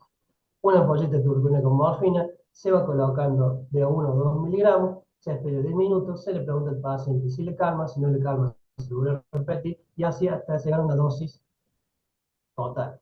Sumamos cuánto usó el paciente y eso se lo dejamos cada 4 horas. Si lo queremos pasar a vía oral, se multiplica por 3 y sabemos cuál es la dosis que al paciente le calma. Para ir terminando, no sé si estamos en tiempo o no, le voy a decir básicamente, esto lo hablamos recién, que el dolor es muy fácil de calmar el dolor físico. Los otros conceptos, hoy son los más difíciles de calmar. Hay un solo concepto que les quería aclarar en cuanto al uso de la nubaína, que es la nalbulfina. Digo el nombre comercial porque es lo más fácil, es lo más común que utilizan, que es un agonista, eh, es un agonista parcial, perdón. Básicamente, ¿qué ocurre? Usan mucho esta medicación, sobre todo en las guardias. Es una medicación que tiene, un opioide que tiene mucha afinidad por los receptores opioides, pero tiene menos potencia analgésica, por ejemplo, que la morfina, que el fentanilo, que el metadona. Si yo uso esta medicación, esta nalbuphina, cuando un paciente ya tiene opioides, básicamente actúa como el antídoto. Me saca el efecto analgésico y el paciente tiene muchísimo más dolor del que con el que vende. Es muy común que utilicen esto en la guardia y es algo que siempre, siempre aclaramos. No utilizar la nalbuphina en un paciente que ya viene con opio. Bueno, muchísimas gracias. Bueno, excelente la presentación, doctor. Muchas gracias. Bueno, ahora vamos a dar inicio a las preguntas. Bueno, voy a comenzar yo para romper el hielo. Al doctor Lobo. Doctor, una preguntita. En su charla usted hablaba de la respuesta al dolor en el tálamo a dosis alta y a dosis baja. Primero, cuánto es dosis alta y cuánto es dosis baja. Y después, en un caso en particular, por ejemplo, en radiación, en neuralgia del trigémino, que dentro de su estadística tenía unos pacientes, no recuerdo el número, que ya tenían radiocirugía previa y que irradiaba el nervio y el tálamo, no recuerdo si uno o bilateral el tálamo. Si la localización del target en estos pacientes es la misma localización o si lo coloca más anterior, más posterior, y si nos puede detallar también dónde coloca usted el target en los pacientes de novo, o sea, en primera vez que hacen radiocirugía, si lo coloca donde se inserta el nervio, donde se introduce en el tronco, o más cerca del ganglio retrogastriano. Gracias, Oscar. Gracias por las preguntas. En primer lugar, lo de sobredosis altas y bajas. El concepto de nosotros fue inspirado en los artículos originales de radiomodulación. Entonces, en teoría, abajo de 100 Gray, estás hablando de que no generas necrosis. No hay necrosis en el tejido, no hay alteraciones en el tejido. Si tuvieses un efecto positivo a una dosis, digamos, abajo de 90 Gray, estuvieras dentro de los rangos de radiomodulación. Algo que se puede obtener en el nervio trigémino, pero que está por demostrarse que se puede obtener en el tejido central. Lo más clásico para una talamotomía es 140 Gray. Sin embargo, cuando nosotros tratamos temblor, lo tratamos a 120 Gray. Y cuando tratamos el tálamo bilateral, damos 120 Gray. La lógica tras eso es que el volumen que está englobando la curva isodósica de 100 Gray para arriba es la que va a generar tu centro necrótico. Entonces, nosotros medimos el volumen o visualmente cuantificamos el volumen de a dónde está esa curva de 100 Gray. En el nervio trigémino, nosotros buscamos la de 70 Gray. Y en base a la de 70 Gray es a donde nosotros acomodamos nuestro disparo. Eso lleva a la otra pregunta. Cuando nosotros tratábamos a los pacientes con tálamo, no era que habían tenido una respuesta al tratamiento del nervio. Para nosotros, un tratamiento fallido de neuralgia del trigémino es cuando tú irradias el nervio a una dosis adecuada, llámese 80 a 90 Gray, y eso en un Gamma Knife es solo porque son conceptos de las charlas que sucedieron. Eso tiene más que ver con la dosis biológica efectiva, es decir, con el tiempo del tratamiento que le tarda a un Gamma Knife, o es lo que nosotros entendemos.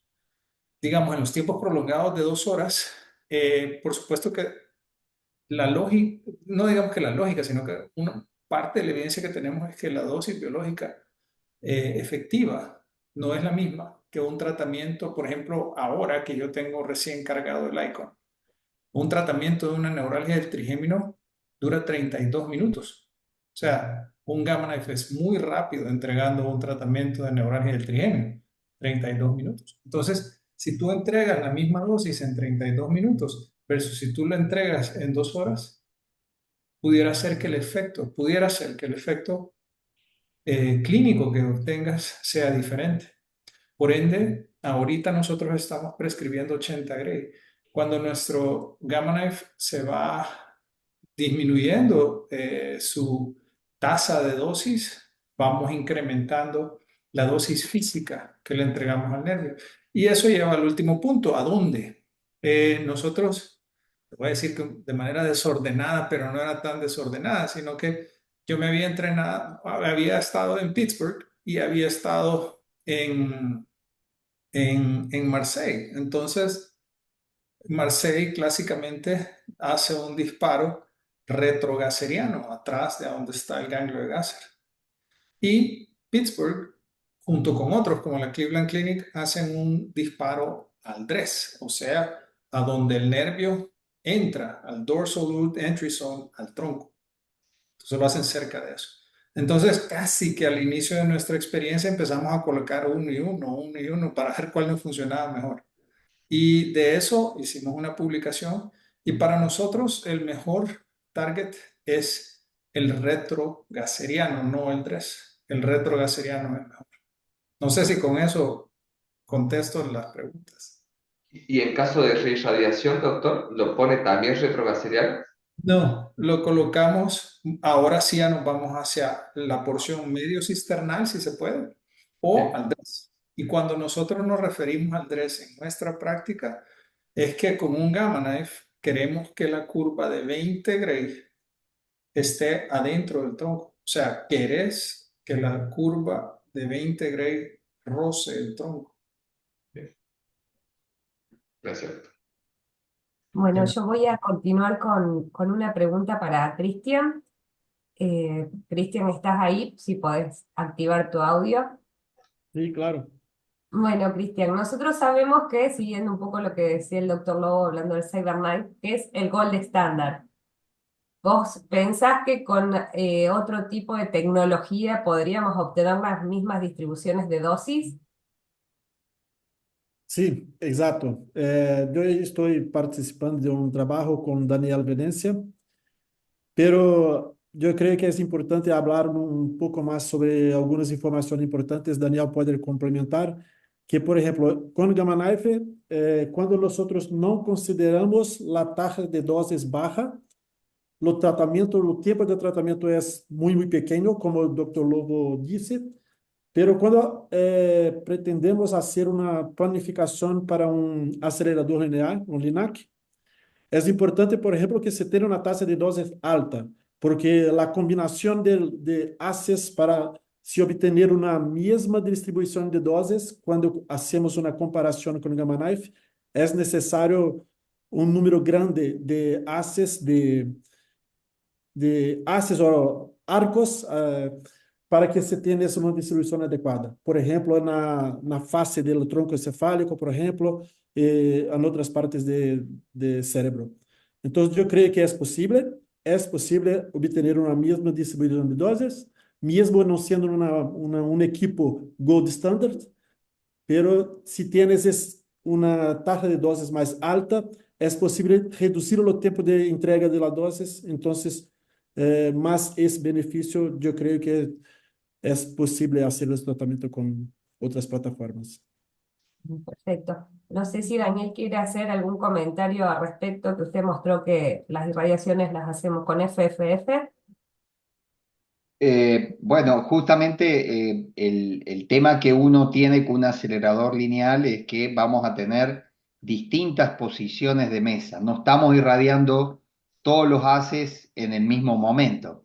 Otras tecnologías, por ejemplo, un cyber, vamos a tener distintas posiciones de haces, ¿no? Entonces, no es lo mismo estar irradiando todas las fuentes juntas a un punto que irradiar de distintos lugares, ya sean con arcos o con distintas posiciones digamos, del haz. Pero acá creo que tenemos que también pensar que nosotros cuando el tiempo de tratamiento aumenta, también aumenta la probabilidad de movimiento. Entonces eso también tiene que estar dentro de la consideración. Si tengo un marco estereotáxico fijo, un frame, bueno, esa probabilidad disminuye y eso no ocurre cuando uno tiene una máscara, ¿no? Una máscara, el paciente se va cansando, tenemos que pensar que es un paciente que está con dolor, la posición es incómoda, entonces la probabilidad de movimiento también va aumentando. Y eso nosotros los vemos en nuestros tratamientos de radiocirugía cuando se empiezan a prolongar, la frecuencia de correcciones que uno va haciendo va aumentando, porque el paciente también se va cansando. Entonces, bueno, yo creo que es un tema a investigar. Creo que en el futuro no vamos más a hablar de distribuciones de dosis físicas, sino que vamos a tener que considerar el tiempo de la reparación y el tema del efecto biológico y ver distribuciones de dosis biológica que tengan en cuenta el tiempo de tratamiento, pero con la entrega de dosis en cada uno de los voxels del volumen, ¿no? Porque no es el tiempo de dosis total, sino que es el tiempo de dosis que uno entrega al volumen. No necesariamente en todos los voxels van a ir recibiendo una tasa de dosis constante. En estos casos de neuralgia trigémino sí, pero en otros tipos de volúmenes de tratamiento no. Así que bueno, es un tema muy interesante a trabajar a futuro. Bueno, muchas gracias, Daniel y Cristian. Doctor Acá Moreno, hay una pregunta para el doctor Mauro. bien. Para el doctor Remondino, ¿cuál sería la mejor combinación analgésica que podríamos indicar a un paciente oncológico con dolor óseo y dolor neuropático? De Una lo pregunta. de lo que ustedes ven generalmente, por lo que veo por experiencia, realmente son por fracturas vertebrales, o sea, de lo que generalmente recibo del instituto o de los oncólogos, la mayoría son fracturas vertebrales por cáncer de próstata o mama, y generalmente lo que hacemos nosotros en domicilio, bueno, en la DEXA, a dosis alta, 8 miligramos cada 8 horas, inclusive le hacemos un inyectable a veces 16 miligramos, y la vemos vía oral. La inmovilización lo hace en ese momento, si no se puede movilizar, no se puede hacer rayos, nada, y se hace la titulación para ver qué opioide vamos a utilizar. O sea, primero se ve qué dosis de opioide necesita, hacemos la titulación subcutánea con morfina, vemos cuántos miligramos necesitamos para calmar al paciente, y ahí hacemos la equivalencia. Generalmente, si hay dolor neuropático, son las tres opciones según la intensidad del dolor: tramador, u oxicodona, u metadona. Realmente es metadona, ¿sí? Porque actúa en los NMDA en intensidad, son dolores muy fuertes, realmente es metadona o oxicodona, más gabapentina o pregabalina. Y a veces también hacemos lidocaína en dosis diarias, subcutánea, 10 centímetros día por 10 días. Realmente esa es la combinación bomba que hacemos. Y la inmovilización, obviamente, con los días se empieza a trabajar el fisioterapeuta de a poquito, y vamos levantando al paciente de a poco. Y la radioterapia sí sirve para, obviamente la valoración. Pero si no se puede hacer nada, ese es el esquema. Generalmente no pueden hacer nada cuando ya no ven a nosotros. ¿Mm? Dexametasona, metadona, gabapentina o pregabalina y a veces lidocaína en bolos diarios durante 10 días. Bueno, muchas gracias, doctor. Por favor. Y como la última preguntita, creo que no hay más preguntas en el chat. Un caso similar para el doctor Lobo, paciente oncológico, dolor generalizado, paciente terminal, dolor óseo, dolor neuropático, ¿qué opciones de tratamiento? Que Fíjate, sea, que no responda a los tratamientos farmacológicos, ¿no? O que no los claro, claro. O también un tema muy importante que tocó el doctor Mauro es la toxicidad que tienen los tratamientos farmacológicos. Es decir, muchos de estos pacientes pasan inactivos prácticamente. Es decir, tú puedes controlar el dolor, pero a mayor dosis, mayor sedación, digamos, estamos hablando de los pacientes verdaderamente refractarios, estamos hablando de pacientes en estados graves de dolor. Entonces, es decir, una de las alternativas es aumentar el grado de sedación que tiene el paciente. Está sedado, ¿no? Pero también eso trae otros efectos adversos a nivel intestinal y otro tipo de cosas. Pero La preparación, sí, la preparación de la familia y el paciente. La idea es la derivación temprana para justamente ir hablando con el paciente, acá pasamos otro tema, hasta dónde el paciente quiere ser. es Hasta dónde correcto. el paciente quiere seguir, pero el tiempo de derivación tiene que ser lo más temprano posible. Porque el momento el paciente dice hasta acá quiero seguir de esta forma, hasta acá es digno para mí. Hay algo de dignidad y ese es otro tema. Y a veces el paciente dice, hasta acá quiero seguir lúcido. Y eso se arrolla de sufrimiento existencial. Y ese es otro tema aparte, donde el paciente puede pedir una sedación paliativa porque es sufrimiento existencial. Y la sedación paliativa, como decíamos recién, tiene que ver con eso. A veces ese efecto adverso no lo es. Sirve para la sedación. A veces aumenta la dosis de OP porque el paciente quiere estar tranquilo. Y hasta podemos sumar levometromacina, depende del síntoma emocional que esté también predominante. Bueno, pero eso se habla con tiempo. Por eso la derivación temprana que yo habla, no de dejarla al último. Eh, es No, y todo un proceso. tal vez uno de los mensajes, especialmente para todos, y yo creo que todos estamos en el mismo esfuerzo, estamos buscando lo mismo.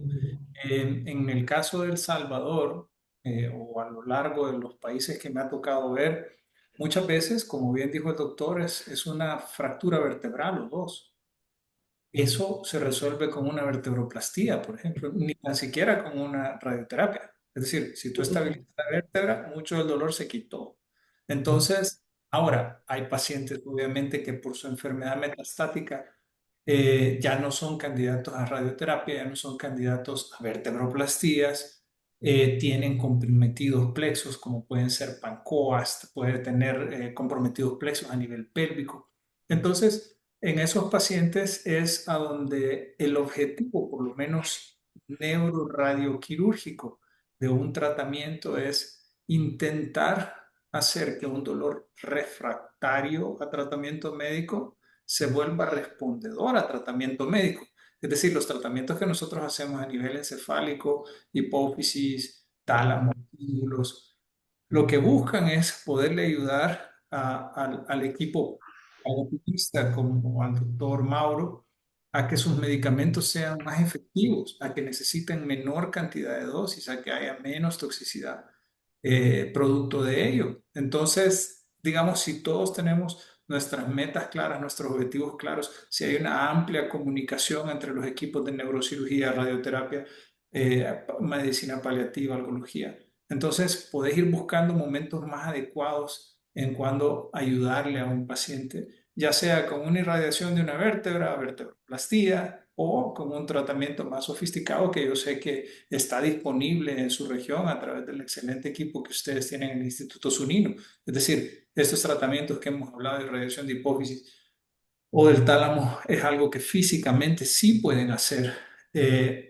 obviamente, y lo han hecho en sus centros. Entonces, a lo que me refiero es que hay mucho que podemos hacer, pero el tema es cómo comenzamos a platicar más entre nosotros y a compartir más lo que el paciente vive para poder mejorar la calidad de atención que estamos proporcionando. Bueno, a ver, la siguiente pregunta para el doctor Mauro también. A los pacientes metastásicos con dolores óseos refractarios, podemos añadir, aparte de lo que ya mencionó, un antidepresivo tricíclico y cuánto tiempo se puede dejar. Tranquilamente, va a depender de la tolerancia que el paciente tenga y el estado clínico del paciente. Lo importante acá, se puede iniciar tranquilamente, se puede combinar, no hay ningún problema. El tema es si el paciente lo va a tolerar y la somnolencia, sobre todo, que va a tener. El tricíclico actúa rápido, anda muy bien. El tema es que da mucha somnolencia. Y si vamos a hablar del paciente geriatra, además del paciente adulto mayor, la somnolencia es mucha, y el delirio, sobre todo en estos pacientes que no se hidratan bien y demás, es grave. Sobre todo la somnolencia, la constipación de estos pacientes. Sí hay que tener en cuenta que estos pacientes y la familia, no tanto el paciente, tienen que estar siempre en contacto. Yo el teléfono lo tengo todo el tiempo encima con los mensajes de la familia y el seguimiento, el seguimiento. Pero se puede hacer. El tema son los efectos adversos, ¿no es cierto? Mientras menos fármaco tenga el paciente, mejor. Tener más contención ideal. Ir acompañando sobre todo. Y hablando con el paciente hasta dónde él quiere seguir así. Bueno, la Bueno, última sí, nos quedó en el medio una pregunta para el doctor Lobo, que decía, ¿la neurotoxicidad es irreversible hasta ocasionar una morbimortalidad en los pacientes? Sí, deduzco que es sobre los tratamientos.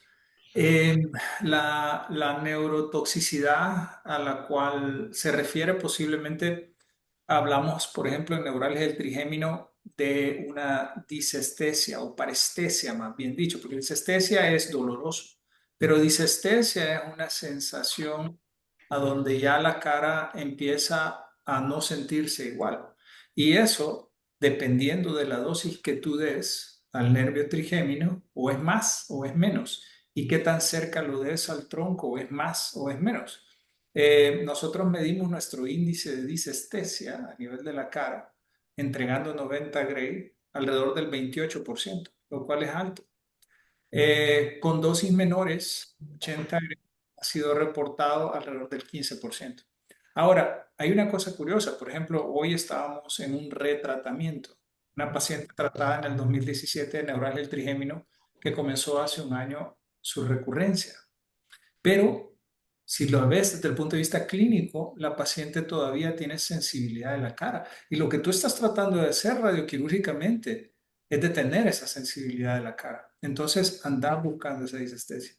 A nivel del tálamo, cuando irradiamos el tálamo, y lo puedo oficialmente decir porque va a salir en el reporte que estamos publicando, hay una radionecrosis sintomática con una dosis de 110 Gray, pero fue con Cyber. No ha sido reportado con gamma todavía. Eso en relación a tálamo.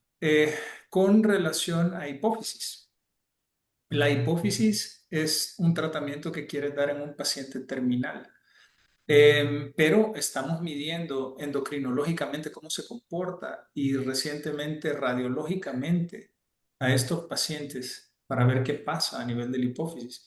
Y curiosamente no vemos ni alteraciones hormonales, ni tampoco estamos viendo alteraciones a nivel de la hipófisis en los estudios que son a 3 meses. Hay que recordar que estos pacientes normalmente mueren porque son pacientes oncológicos en etapa terminal y mueren a los 2, 3 meses. Entonces, tal vez muy poco tiempo para ver toxicidad, pero no sé si eso contesta el tema de neurotoxicidad. Bueno, muchísimas gracias, doctor Lobo. Vamos a dar por finalizado este módulo. Les queremos agradecer la participación a tan prestigiosos disertantes. Se mantuvo la convocatoria siempre constante. Esto quiere decir que las ponencias fueron excelentes y que llamaron muchísima la atención a todos. Así que muchas gracias por acompañarnos en estas jornadas y los invitamos a todos. Estas jornadas continúan el jueves 5 y el viernes 6 a las 16 horas. Muchas gracias y buenas tardes.